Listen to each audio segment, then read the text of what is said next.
Ça, c'est le premier exercice concernant les différenciateurs. Je ne sais pas comment ça s'écrit, différenciateur. Différenciateur, ça c'est un I. Différenciateur, donc c'est comme ça, je crois. Un C. Différencier. Différentiel, d'accord. C'est un C. C'est le premier exercice concernant les différenciateurs. Bon, la formule, on a déjà établi dans la vidéo précédente, on a établi VA est égal à... Ça, c'est un circuit de base, d'accord? Il peut y avoir d'autres résistances de part et d'autre de l'AOP. Alors là, dans ce cas-là, il faut analyser correctement, analyser dans les détails pour trouver la formule. La formule que je donne ici concerne ce différenciateur de base, d'accord, qui est constitué d'un AOP, d'une résistance et d'un seul condensateur, d'accord. Donc VA, on a établi VA est égal à moins RC fois dVt sur PT, ou moins RC fois dVt sur PT.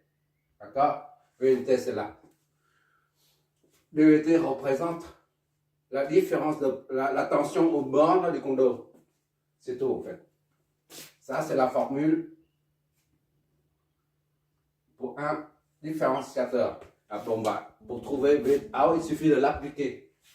VAT est égal à moins RC 10 puissance 3 fois C. C, c'est 2 microfarads. Ça fait 10 moins 6 farads. Multiplié par la dérivée de cette fonction. C'est-à-dire 3T dérivée. Ça donne quoi? 2 fois 10, ça va 10 puissance 4 fois 2, 10 puissance moins 6, d'accord? Fois la dérivée de ça, 3t, ça donne 3. VAT est égal à 2, on met là ici, 10 moins 2 fois 3. Soit VAT est égal à 6, 10 moins 6.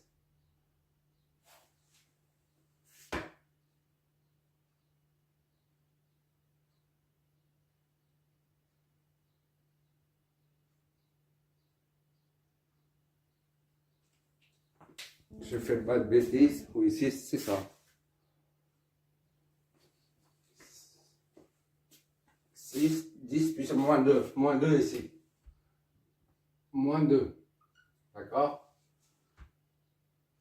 2 moins 2. OK. 3. OK. 6 moins 2. 20. Ça fait 0,06 volts ou 60 millivolts. Voilà. VA est égal à 60 millivolts. Qu'est-ce que ça signifie?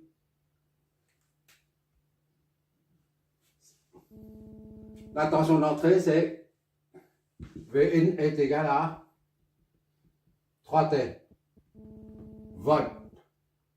D'accord? Et la tension de sortie, c'est la dérivée de ça, multiplié par le coefficient qui est moins RC, tout simplement. On va illustrer ça. T. Là, c'est V. Une T. D'accord? T. Et là, c'est V1T. Et ça, c'est VAT. V1T, c'est 3T. Donc, disons, c'est 1, 2, 3. Pour t est égal à 0, c'est 0. Pour t est égal à 1, ça fait 2. Ça va être 3. T est égal à 2, ça fait 6. T est égal à 3, ça fait 9. Voilà. C'est comme ça. Et enfin, 1, 2, 3. La signale d'entrée, c'est une droite qui monte comme ça. Donc la dérivée de ça, ça donne ça. Il n'y a plus de dérivée, il n'y a plus de variable. T, dérivée, ça donne 1. 1 fois 3, ça va être 3. Voilà, c'est une constante. La sortie doit être une constante. 60. Moins 60. Moins ici, moins ici. J'ai oublié le moins. C'est le moins ici. D'accord? Moins 60 millivolts. 60 millivolts. C'est ici. Voilà. Moins 60. Voilà.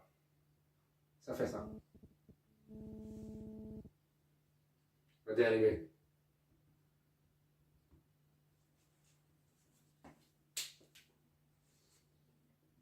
La tension d'entrée, elle varie proportionnellement au temps t. Tandis que la tension de sortie, Vt, là, elle reste constante. Elle ne varie pas.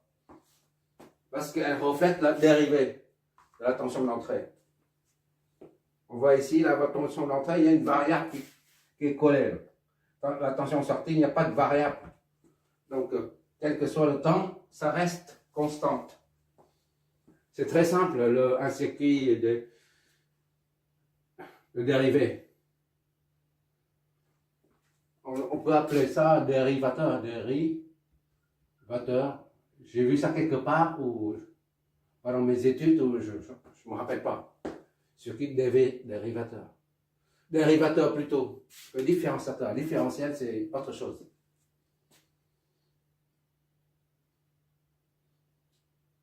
On va faire un deuxième exemple et puis on va attaquer les intégrateurs.